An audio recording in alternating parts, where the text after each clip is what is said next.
सागर में ब्राह्मण समाज के संगठन के बैनर तले बड़ी संख्या में समाजजन एसपी कार्यालय में एकत्रित हुए और मकरोनिया में बीती रात समाज के व्यक्ति पर जैन समाज के लोगों द्वारा सामूहिक रूप से भीड़ तंत्र का सहारा लेते हुए जिस तरह से दहशतगर्दी का खेल खेला गया उस पर कड़ी आपत्ति दर्ज करा। पूरे मामले में उपद्रव और बवाल करने वालों के खिलाफ सख्त कार्रवाई कर पीड़ित समाज के व्यक्ति की सुरक्षा की मांग उठाई।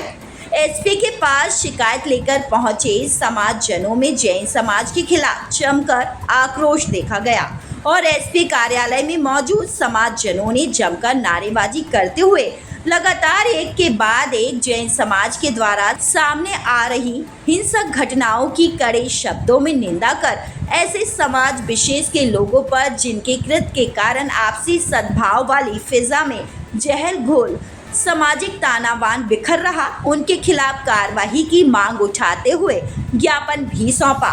समाज के लोगों ने स्पष्ट चेतावनी दी, अगर पुलिस प्रशासन ऐसे समाज विरोधी असामाजिक तत्वों के खिलाफ कार्रवाई नहीं करता तो समाज जन भी शांत नहीं बैठेगा और जरूरत पड़ने पर ईंट का जवाब पत्थर से देते हुए पीड़ित समाज के व्यक्ति की न्याय की लड़ाई लड़ी जाएगी।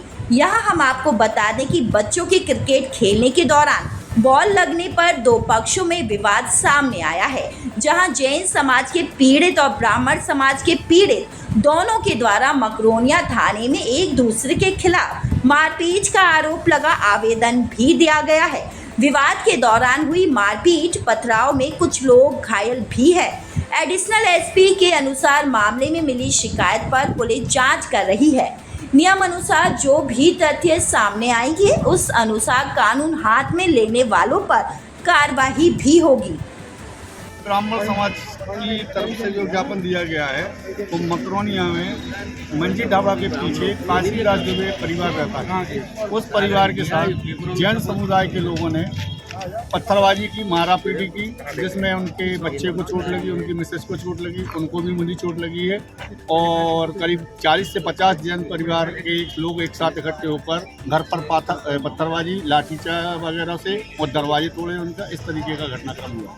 क्या कारण निकल के आया विवाद के पीछे? विवाद के पीछे कारण सिर्फ ये रहा कि बच्चे क्रिकेट खेल रहे थे। क्रिकेट खेलते खेलते किसी के वो बाल लग गई होगी, उस बाल लगने के उसमें बच्चों की लड़ाई में बड़ों में वो तब्दील हुई। हिंसा की बात नहीं, वो हिंसा की बात तो अब वो सिर्फ वो ऊपरी दिखावा है उनका हिंसा, बाकी अंदर से तो हिंसा की भावना उनके साथ हो गई। अभी विगत दिनों आपने देखा होगा कि बड़े बाजार में भी मंदिर पर के विवाद पर भी जैन समुदाय बिल्कुल आक्रोशित हो गया था। इसी तरह से अभी एक जगह और भी ऐसा ही हुआ था। और ये तीसरा घटनाक्रम है तो जैन समाज जो है वो अहिंसावादी नहीं, वो हिंसावादी हो गया। तो हिंसावादियों को हिंसा से ही जवाब देने के लिए ब्राह्मण समाज भी परिवारों का झगड़ा था। दुबे परिवार और एक वो जैन परिवार, दोनों का झगड़ा था। लेकिन झगड़े के बाद जैन समाज के 30-40 लोग इकट्ठे हुए, सामूहिक रूप से प्लानिंग के तहत दुबे जी के परिवार पे हमला कर दिया, जो सरासर गलत है। और जैन समाज का ये पहला चित्र नहीं है। इसके पहले बड़े बाजार की घटना, विश्वकर्मा परिवार को योजना बना के 30-40 जैन समाज के इकट्ठे हुए, उनके साथ मारपीट की। उसके बाद सोनी समाज के साथ मारपीट की, हनुमान जी का मंदिर तोड़ा गया। तो जैन समाज सागर में वर्चस्व की लड़ाई लड़ रहा है। सब गांव देहात से आके सागर में बस गए हैं और पैसे की दम पर इस शहर में दादागिरी कर रहे हैं। शहर में सबसे ज्यादा जीएसटी चोरी अगर कोई कर रहा है तो जैन समाज। अगर समाज में सबसे ज्यादा अगर कोई मिलावटखोरी कर रहा है तो जैन समाज के द्वारा हो रहा है। अभी पिछली बार हमारे नवदुर्गा में आपने देखा था कि सौंदे नमक में जो फास्ट में अपन यूज करते हैं उसमें मिलावटखोरी की गई थी, वो भी जैन समाज के द्वारा किया गया था।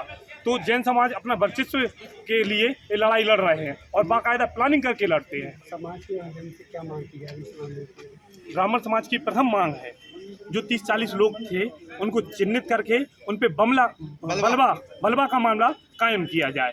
अगर शासन बलवा मामला दर्ज नहीं करेगी तो ब्राह्मण समाज के भी इकट्ठे होकर वहां पहुंच सकते हैं। ये कल की घटना है, मकरोनिया थाना क्षेत्र की घटना है। इसमें एक 16 साल की बालक के साथ मारपीट हुई थी, जिसमें एफआईआर की गई थी। तो जिन लोगों के खिलाफ एफआईआर हुई है उस पक्ष के कुछ लोग आज यहाँ ज्ञापन देने आए हैं उन्होंने अपने ज्ञापन में कुछ बातें लिखी हुई हैं, तो उसको वेरीफाई करा के उस ज्ञापन में जो चीज़ें अगर सत्यता पाई जाती है तो उसके हिसाब से कार्रवाई। इस तरह का जैसा आप बता रहे हैं वीडियो वायरल हो रहा है, तो उसको चेक करवाना आवश्यक हो जाता है, और उस वीडियो की सत्यता कितनी है, और इस तरह का अगर कोई घटनाक्रम हुआ है तो जो साक्ष्य रहेंगे उसके मुताबिक